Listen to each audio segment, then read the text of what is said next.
حاصل یہ کہ رات میں عبادت کرنا، دن میں روزہ رکھنا، اس کی فضیلت احادیث سے ثابت ہے، بس اسی کو کرنا چاہیے اور انفرادی طور پر کرنا چاہیے، اس کے لیے اجتماع کرنا ثابت نہیں۔ حضرت علی رضی اللہ تعالی عنہ نے فرمایا 5 عادات رکھنے والی عورت سے اللہ تعالیٰ سخت نفرت کرتا ہے۔ ایک مسلمان ہونے کی حیثیت سے کیا آپ یہ تصور کر سکتے ہیں کہ اللہ کی ذات آپ کے گھر والوں سے، آپ کی بیوی سے، آپ کی ماں سے، بہن سے، بیٹی سے سخت نفرت کرنے لگیں؟ ایک مسلمان کے لیے ایسا سوچنا بھی ممکن نہیں، لیکن جانے انجانے میں مسلمان ایسے کام کر رہا ہوتا ہے جو اللہ تعالیٰ کی ناراضگی کا سبب بنتے ہیں۔ حضرت سیدنا علی رضی اللہ تعالی عنہ کی ذہانت سے کون سا شخص واقف نہیں، جس شخصیت کو رسول اللہ صلی اللہ علیہ وسلم نے علم کا دروازہ کہا ہے۔ حضرت امام جعفر صادق رضی اللہ تعالی عنہ فرماتے ہیں، میں نے اپنے آباء و اجداد سے سنا، انہوں نے اپنے بزرگوں سے سنا، انہوں نے میرے بابا حضرت سیدنا علی رضی اللہ تعالی عنہ سے سنا۔ حضرت سیدنا علی رضی اللہ تعالی عنہ ایک دن خطبہ دے رہے تھے، اللہ کے بندوں کو درس اخلاق دے رہے تھے، خوبصورت زندگی گزارنے کے طور طریقے بتا رہے تھے، زندگی بدل دینے والے، سونے کی تختی پہ لکھنے والے جملے ارشاد فرما رہے تھے۔ دوران خطاب آپ نے فرمایا، لوگوں 5 عادتیں ایسی ہیں جن کے اپنانے سے اللہ تعالیٰ عورت سے سخت نفرت کرتا ہے۔ جو عورت ان 5 عاداتوں کی دلدل میں پھنس جاتی ہے، اللہ تعالیٰ ایسی عورت سے سخت نفرت کرتا ہے۔ خدارا اپنی بیویوں، اپنی عورتوں کو، بہنوں کو، بیٹیوں کو، ماؤں کو ان 5 بری عادات سے بچائے رکھنا تاکہ وہ اللہ تعالیٰ کے غضب کا نشانہ نہ بنے۔ لوگوں نے پوچھا، حضرت وہ 5 خطرناک عادتیں کون کون سی ہیں؟ حضرت سیدنا علی رضی اللہ تعالی عنہ نے فرمایا، پہلی عورت شوہر کے سامنے چیخ کر چلا کر بات کرنے والی، ہر وقت، ہر گھڑی، ہر لمحے شوہر کے سامنے تلخ لہجہ اپنانے والی عورت، چیخنا چلانا، ایسی عورت پر فرشتے بھی لعنت کرتے ہیں۔ جو عورت اپنی مجازی خدا اپنے شوہر کے آگے چیختی ہے، چلاتی ہے، بات کرنے کا طور طریقہ نہیں، اس کی عزت نہیں کرتی، اس کو باتوں باتوں پہ ذلیل کرتی رہتی ہے، یہ وہ بدبخت عورت ہے جس کی نہ تو نماز قبول ہوتی ہے، نہ ہی دعا قبول ہوتی ہے جب تک یہ عورت توبہ نہیں کرتی۔ حضرت سیدنا علی رضی اللہ تعالی عنہ فرماتے ہیں، لوگوں اپنی عورتوں کو تبلیغ کرو، اپنی عورتوں کو واضح کرو کہ وہ اس بری عادت سے دور رہیں تاکہ اللہ تعالیٰ کی غضب سے بچ جائیں، فرشتوں کی لعنت سے بچ جائیں۔ حضرت علی رضی اللہ تعالی عنہ فرماتے ہیں، دوسری عادت یتیم بچوں پر ظلم کرنے والی عادت۔ فرمایا، جو عورت یتیم بچوں پر ظلم کرتی ہے، یتیم بچے جن کا باپ فوت ہو گیا، باپ جیسا سہارا سر سے اٹھ گیا، ماں نے دوسرا گھر آباد کر لیا، ماں نے دوسری شادی کر لی، اب ماں بچوں پر ظلم کرنے لگی، بچوں کو بات بات پہ دکھ دینے لگی، درد دینے لگی، تکلیفیں دینے لگی، بچوں کا خیال چھوڑ دیا، بچوں کی فکر چھوڑ دی، بچوں کو اتنا تڑپایا، اتنا رلایا، اتنا ظلم کیا کہ یہ بچے اپنی باپ کی قبر پہ جا کر ماں کی شکایت کرنے لگے، ماں کا شکوہ کرنے لگے۔ فرمایا، یہ وہ عورت ہے جو اللہ تعالیٰ کے غضب کا نشانہ بنتی ہے۔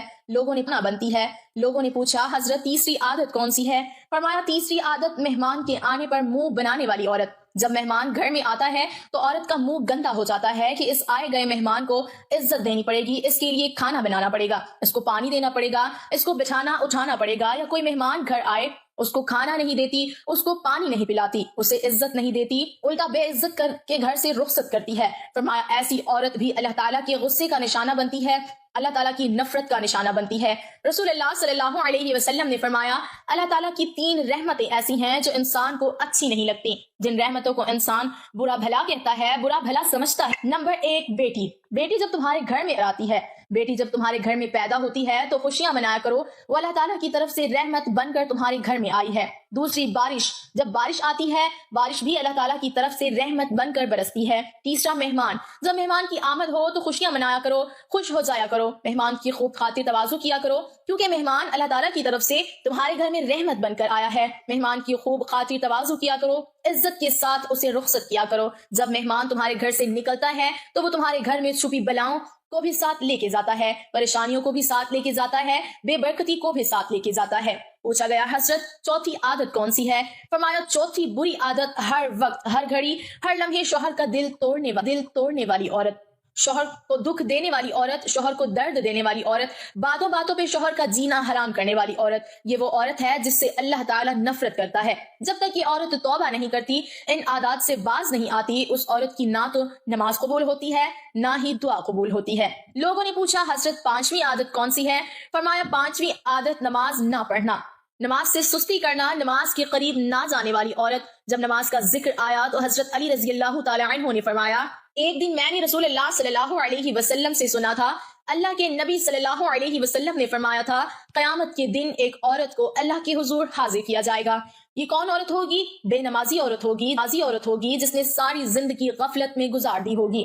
اللہ فرمائیں گے اے عورت بتا تو نماز کیوں نہیں پڑھتی تھی، تو قیام کیوں نہیں کرتی تھی، تو اللہ کے حضور کیوں نہیں جھکتی تھی؟ یہ عورت کہے گی کہ اپنے خامن اور فیملی کے کام کاجوں نے مجھے مصروف کر رکھا تھا اور خامن کے ظلم کی وجہ سے میں یہ فریضہ ادا نہ کر سکی، خامن کے ظلم کی وجہ سے، خامن کے خوف اور دبدبے کی وجہ سے میں نماز نہ پڑھ سکی۔ یہ وجہ سنتے ہی اللہ فرمائے گا فرشتوں فرعون کی بیوی آسیہ کو سامنے لے کے آؤ۔ فرعون کی بیوی آسیہ حاضر ہو جائے گی۔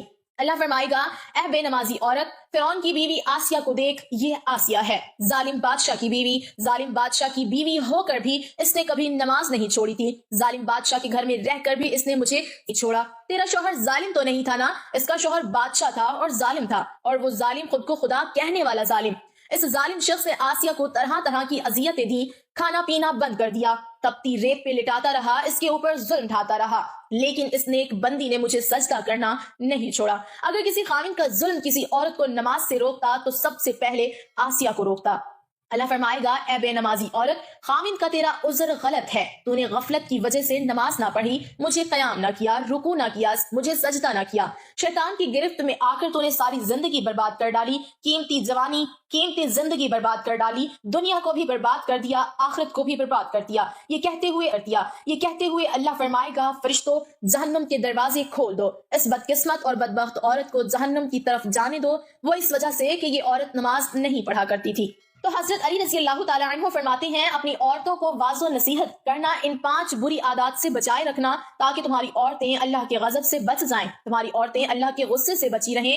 یاد رہے ہماری خواتین میں ایسی نوبت تب آتی ہے جب ان میں دین کی تعلیمات سے نا واقف ہوں، اس لیے ہر ایک عورت کو چاہیے کہ وہ قرآن پڑھے اور ترجمے کے ساتھ پڑھے، قرآن پاک کا مطالعہ کرے، سیرت نبوی صلی اللہ علیہ وسلم کا مطالعہ کرے۔ جب ایک عورت قرآن پڑھے گی، سیرت نبوی صلی اللہ علیہ وسلم کا مطالعہ کرے گی، جب اسے شوہر کے مقام کا پتہ چلے گا تو وہ ہرگز بھی شوہر کے آگے اونچی آواز میں بات نہیں کرے گی، وہ ہرگز بھی یتیم بچوں پر ظلم نہیں کرے گی، وہ کبھی بھی آنے والے مہمان کو ٹھکرائے گی نہیں، وہ کبھی بھی شوہر کا دل نہیں توڑے گی، وہ کبھی بھی نماز نہیں چھوڑے گی۔ اپنی عورتوں کو واضح نصیحت کرنا، قرآن کی تعلیم دینا، دنیا کی تعلیم دینا۔ اللہ پاک ہمیں دین کی مکمل سمجھ نصیب فرمائے اور ہمارا خاتمہ ایمان پر فرمائے، آمین۔ ناظرین کمنٹ باکس میں اللہ کے 99 ناموں میں سے ایک نام ضرور ٹائپ کریں۔